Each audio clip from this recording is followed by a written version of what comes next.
So what's up guys, nandito na kami sa business location na first meeting namin outside of the house. Daddy, may papasok daddy. So may papasok, abante muna tayo saglit. Kasama ko si Mrs. So yan.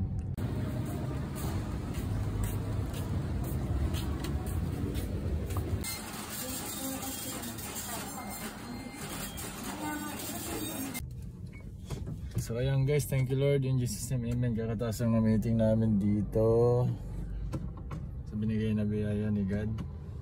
So tayo ay pauwi na guys. At ayun na yung asawa ko guys.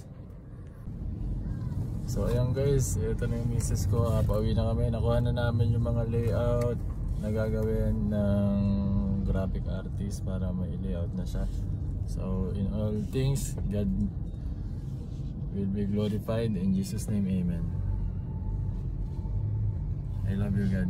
Salamat sa mga biyaya.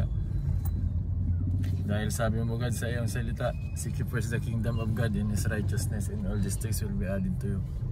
Kumbaga guys, pag nagtitiwala tayo sa Diyos, lalo sa kanyang salita, binabasa natin, wala na tayong iisipin pa eh. Kasi sinabi ni God na hanapin natin yung kingdom niya at yung kabutihan niya guys, para lahat ng biyaya siya na magdadagdag. Wala na tayong hindi na tayo mahirapan sa yung sarili natin. So kay God tayo umasa guys. Kaya yan lang yung secret guys, dahil sabi ni God, if you abide in me, in my words abide in you, you will ask what you desire and it shall be done for you. By this my Father is glorified, that you bear much fruit and you will be my disciple.